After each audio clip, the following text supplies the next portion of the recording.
एक बार की बात है, भगवान ब्रह्मा जी के तपस्या करने एक व्यक्ति जा रहा था, एक आदमी जा रहा था। जब आदमी वो जा रहा था तो जाते समय नारद जी मिल गए। नारद जी ने कहा कहाँ जा रहे हो? कहा तपस्या करने। उसने कहा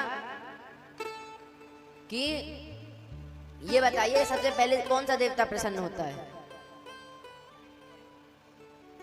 सबसे पहले कौन सा देवी देवता प्रसन्न होता है? तो बताया सबसे पहले ब्रह्मा जी प्रसन्न होते हैं। और जैसे ही कहा ब्रह्मा जी प्रसन्न होते हैं तो ब्रह्मा जी की तपस्या के लिए बैठ गया। बड़ी घनघोर तपस्या करी। ओम ब्रह्मदेवाय नमः, ओम ब्रह्मदेवाय नमः। ब्रह्मा जी प्रकट हो गए।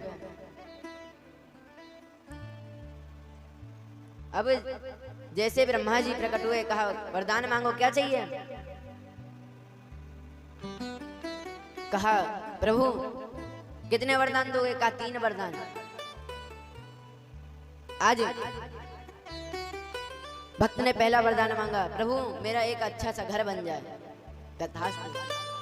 दूसरा वरदान मांगा, मेरा सुंदर एक कन्या से विवाह हो जाए।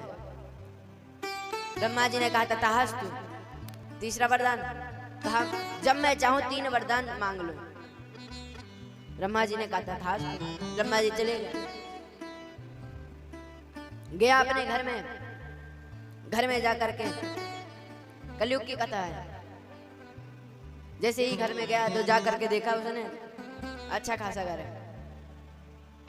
बरसात का मौसम आया, पूरे घर का पेंट छूट गया, खांसी जुकाम हो गया उसे। ओम ब्रह्मदेवाय नमः जैसे ही बोला ब्रह्मा जी प्रकट हो गए। कहा बताओ क्या चाहिए अब? कहा पहला वरदान मेरे घर में बारिश ही ना हो, रंग छूट जाता है। दूसरा वरदान कि मेरे खांसी जुकाम ठीक हो जाए। तीसरा कहा जब चाहूं मैं 3 वरदान मांग सकूं। ब्रह्मा जी ने कहा तथास्तु। एक दिन उसको धन की जरूरत पड़ी, धन की आवश्यकता पड़ी। ब्रह्मा जी को बुलाया, ओम ब्रह्मदेवाय नमः। ब्रह्मा जी आ गए।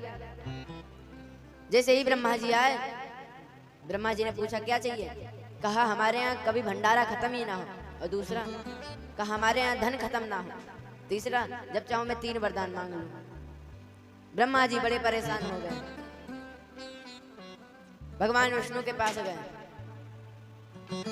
भगवान विष्णु के जाके कहा प्रभु एक भक्त ऐसा मिल गया है, 2 वरदान मांगता है, तीसरा कहता है जब चाहूं मैं 3 वरदान मांग लूं।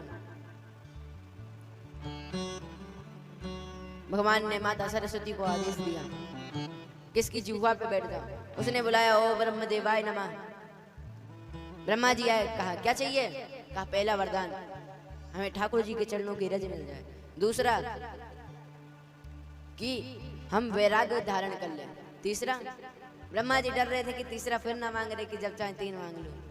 उसने कहा तीसरा वरदान देना है तो हमें आप वृंदावन धाम दीजिए।